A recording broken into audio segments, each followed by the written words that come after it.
Zinefest is a celebration of zine culture, zine creators, zinesters, and zine makers, and to put them in one place and to spread the word, spread the love. Try to get other people to make zines themselves, try to get people inspired to write down their ideas, express themselves, and go outside the mainstream to tell how it is. I guess you could say even the Bible was a zine at some point. My name is Torres. I teach art. I teach art and comics, illustration, graphic design. We work with non-profit organizations that work with at-risk youth and schools around San Diego to just bring more art to schools.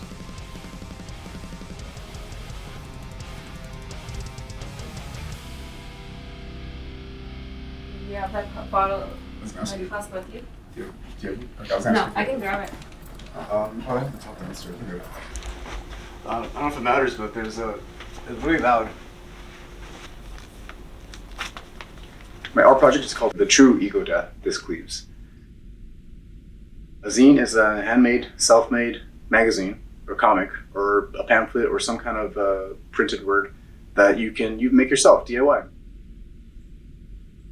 I first started zine making when I was in university, just wanting to tell some stories in comic form, mini comics. The comics were mostly inspired by my mushroom trips.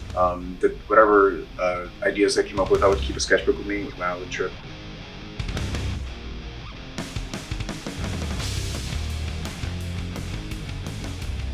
I had made some really bizarre mushroom-fueled comics called Subhuman, and I just put them together, stapled them, and started distributing them for free around campus.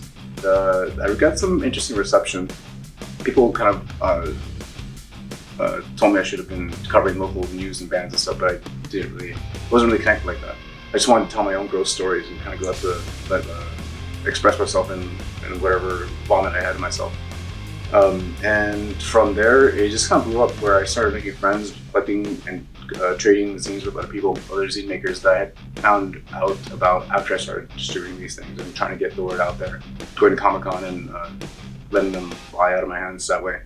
And from there, I couldn't stop. I got really interested in bookmaking, book designing, book layout, art, comics, storytelling, all that stuff to just make it into a lifelong passion project.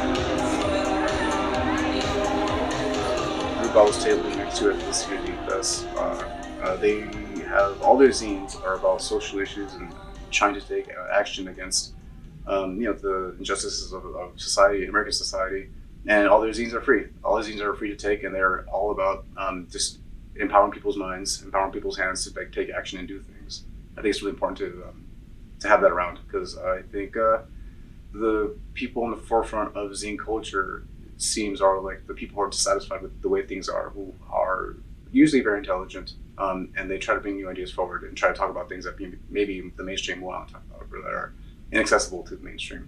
So it's a great way for people who are unhappy with the way things are going or are just unhappy with how expensive things are. Zines are the way to go for just dissatisfied youth, angry people, and just people who are seeking new ideas.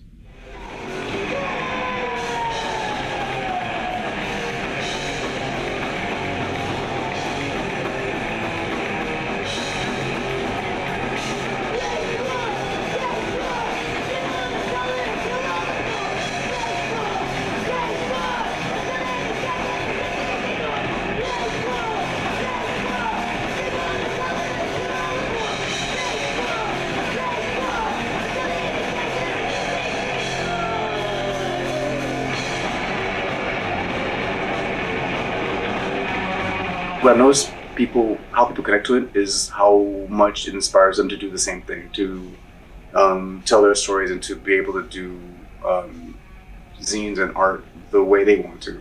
the same way I connected with other people's zines or other people's artwork is that I saw something in it that made me think that I can do the same thing, that I can express myself the same way or however I want to express myself. Maybe that's the connection I am trying to make, is trying to get people inspired to do their own thing, to break out of the mold and think outside, think in an outside way.